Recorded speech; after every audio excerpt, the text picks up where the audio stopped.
Le premier rapport sur la qualité des cours d'eau lausannois dresse un constat alarmant. Peu d'entre eux sont dans un état satisfaisant. La ville va poursuivre les investigations pour déterminer les causes des pollutions et prioriser les mesures de lutte. Pierre-Antoine Hildebrand, conseiller municipal à Lausanne. Les causes sont toujours multifactorielles. Il y a d'une part qu'on est dans un territoire fortement urbanisé avec un lessivage des surfaces et des eaux qui se chargent de produits indésirables avant de rejoindre des cours d'eau. Des cours d'eau qui servent également au transport par conduite d'eau usée avec des risques de sous-dimensionnement et déversoirs d'orage lorsqu'il y a beaucoup d'eau qui tombe. Ça surcharge le réseau et ça conduit à des pollutions momentanées et puis à une dégradation un peu générale, multifactorielle liée à notamment l'emploi de pesticides au mauvais endroit, au mauvais moment. Et puis ça va permettre de mettre en place des mesures en amont, le plus proche des sources, aux embouchures où on va renaturer les différents espaces pour offrir de meilleures conditions à la biodiversité. Des propos recueillis par Xavier Alonso. La part du variant Delta du Covid approche les 30% en Suisse. C'est ce qu'a indiqué la chef de la section contrôle des infections de l'Office fédéral de la santé publique, Virginie Masseray, hier. Elle souligne malgré tout que la vaccination fait son effet puisque les hospitalisations restent à un niveau bas. Actuellement, 38% des Suisses sont entièrement vaccinés, 52% ont reçu au moins une dose. Et voici une nouvelle que nous étions nombreux à attendre. Le certificat sanitaire suisse sera reconnu dans toute l'Union européenne à partir de lundi au plus tard. C'est une information exclusive que vous nous livrez, Alain Franco. Ce n'est pas encore officiel, mais plusieurs sources indépendantes nous l'ont confirmé. La reconnaissance du certificat sanitaire suisse entrera en vigueur vendredi ou au plus tard lundi prochain. La Suisse, qui était techniquement prête, attendait un feu vert pour être effectivement lié au système européen, mais il fallait d'abord en passer par l'accord d'un comité spécial des représentants de tous les États membres de l'UE. C'est chose faite. Reste maintenant à la Commission européenne à approuver la décision par une procédure écrite qui est en cours, d'où la légère incertitude sur la date d'entrée en vigueur, même si tout le monde s'accorde à dire que le plus tôt sera le mieux. Le document sera valable dans toute l'Union européenne, mais aussi en Islande, en Norvège et dans 3 micro-États du continent. Ce passeport sous forme de code QR sur un smartphone ou bien imprimé sera présenté par chaque voyageur aux frontières. Il suffira en théorie aux douaniers de le scanner pour obtenir une couleur verte ou rouge. Pas besoin de déchiffrer un formulaire dans une langue étrangère, en espérant que cette harmonisation technologique fluidifiera les passages aux frontières. Alain Franco, RTS Info Bruxelles. Et alors que le tourisme a redémarré, l'Espagne s'inquiète de la dégradation de sa situation sanitaire. Les contagions sont en hausse depuis plusieurs jours, en particulier chez les jeunes.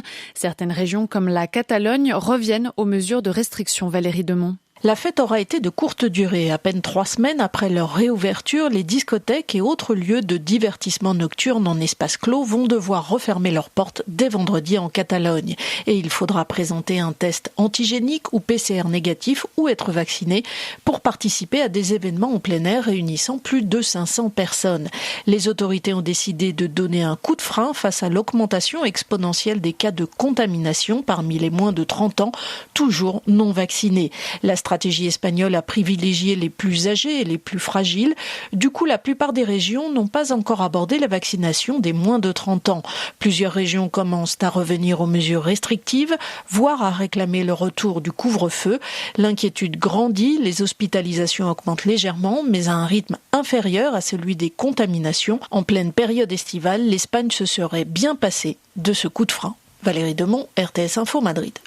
Et à noter encore que face à l'augmentation des cas, la Galice envisage aussi d'imposer de nouvelles restrictions, même si le nombre de cas reste pour l'heure encore relativement bas. Un francophone a été choisi pour présider l'UDC du canton de Berne. Manfred Buller devient le premier président du Jura bernois à la tête de la section cantonale du parti.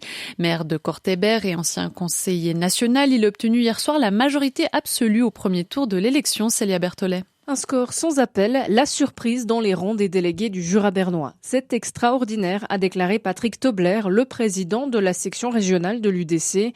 Pour les membres de la plus petite région bernoise, francophone de surcroît, il s'agit d'une marque de respect de la part de leurs collègues, d'autant plus avec un résultat aussi net dès le premier tour. C'est aussi un signal fort pour les francophones après la décision de Moutier de rejoindre le Jura, mais le vote communaliste n'a joué aucun rôle dans cette élection. solution, assurent les délégués du Jura bernois. Manfred Buller, avocat de 42 ans, baigne dans la politique depuis plus de 20 ans. Il est maire de Cortébert, il a siégé au Conseil du Jura bernois, au Grand Conseil et au National. Selon ses collègues, ce n'est ni le bilinguisme ni le besoin de mettre la minorité en avant, mais bien l'expérience qui a payé.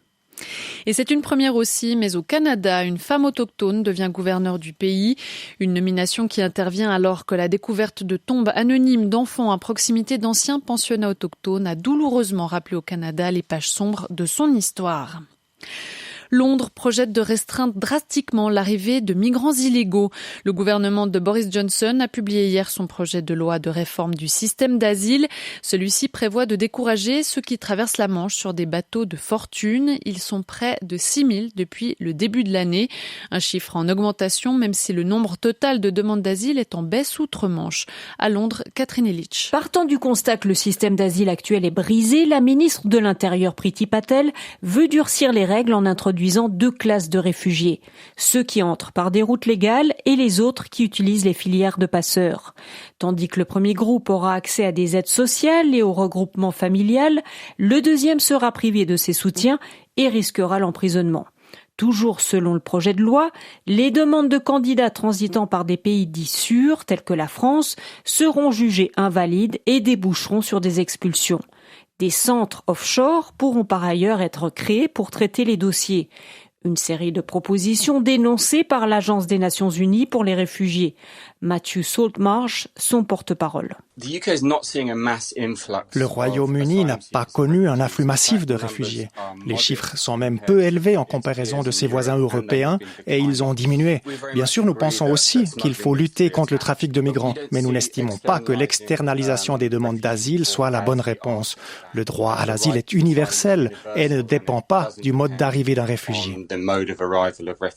Les organisations de défense des migrants ne jugent pas seulement ces propositions inhumaines, mais aussi impraticables. L'expulsion de migrants dont les dossiers sont jugés invalides dépend essentiellement du bon vouloir d'autres pays. Or, les membres de l'Union européenne ont déjà fait savoir qu'ils ne concluraient pas d'accords bilatéraux pour faciliter l'expulsion des réfugiés du Royaume-Uni. Catherine Illich, RTS Info, Londres. L'armée américaine a quasiment achevé le retrait de ses troupes d'Afghanistan plus de 2 mois avant la date butoir prévue. Un départ qui marque le retour en force des talibans. Ils se sont emparés de plusieurs dizaines de districts dans le nord du pays depuis que les États-Unis et l'OTAN ont commencé en mai le retrait de leurs troupes. Les États-Unis où la tension monte en Floride, la population se prépare à l'arrivée d'Elsa. D'abord considérée comme une tempête, le Centre national des ouragans a décidé hier de changer le statut d'Elsa en ouragan de catégorie 1. Cynthia Racine, dans la région de Tampa en particulier, la population se prépare au pire. Oui, les sacs de sable s'accumulent depuis hier devant les portes des habitations, signe effectivement que la situation est sérieuse. D'ailleurs, tout a été fermé quasiment dans l'État de Floride. Les commerces sont fermés depuis hier, les ponts, les plages aussi. L'aéroport de Tampa a suspendu ses vols commerciaux, en tout cas jusqu'à 10h ce matin, heure locale. Enfin, les autorités ont demandé aux habitants de Floride de se préparer à vivre sans électricité pendant quelques jours et d'avoir assez de nourriture et d'eau pour chaque membre de la famille. Il s'agit là du premier ouragan de la saison dans l'Atlantique. Et puis le passage de cet ouragan intervient moins de 2 semaines après l'effondrement partiel d'un immeuble à Surfside. Oui, Surfside, une petite ville au nord de Miami. La partie restante de l'édifice a été détruite dimanche soir lors d'une explosion contrôlée. Les autorités craignaient que le bâtiment ne menace la sécurité des sauveteurs. Des craintes évidemment aggravées par l'arrivée de la tempête. Toute la journée, hier, les secours ont donc livré une course contre la montre pour fouiller les décombres, pour retrouver d'éventuelles victimes malgré la pluie et le vent. Merci pour vos explications, Cynthia Racine. C'est l'heure du sport, football. Exactement. Commencé, les joueurs italiens sont venus à bout de l'Espagne hier en demi-finale de l'Euro. Oui, l'Italie s'est imposée au tir au but alors qu'il y avait 1 partout au terme des prolongations. La sélection transalpine jouera la finale dimanche contre l'Angleterre ou le Danemark.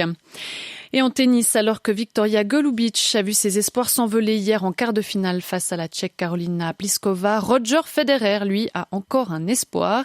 Il disputera le 58e quart de finale de sa carrière en Grand Chelem aujourd'hui à Wimbledon. Après une année blanche en raison d'une blessure au genou, le Balois a déjà réussi son retour au plus haut niveau. Mais au moment d'affronter le Polonais Hubert Hurkacz, il sait qu'il va devoir encore élever son niveau de jeu pour se qualifier pour les demi-finales. Roger Federer. C'est normal, là, maintenant il faut passer toujours un petit cran de mieux encore. Je pense quand même que le plus fort que l'adversaire va être, le plus aussi moi je vais élever mon niveau de jeu. C'est normal, c'est tout à fait normal parce que pour finir tu as moins de marge. Alors tu joues d'une façon et celle-là il faut la faire excellente. Le problème c'est que quelquefois quand tu joues contre d'autres joueurs, que tu trouves que tu as la marge, tu commences à jouer 2-3 différentes façons et pour finir tu prends les mauvaises décisions quelquefois, voilà. Des propos recueillis par Isabelle Musi et ce match sera à suivre à 16h30 aujourd'hui en images sur RTS2 et dans nos rendez-vous d'information. Et puis vous dire encore que les restrictions sanitaires autour des événements olympiques se poursuivent à Tokyo. Les autorités ont annoncé l'annulation du relais de la flamme olympique sur la voie publique. À la place, de petites cérémonies seront organisées sans spectateurs. Voilà, merci Virginie Guérard.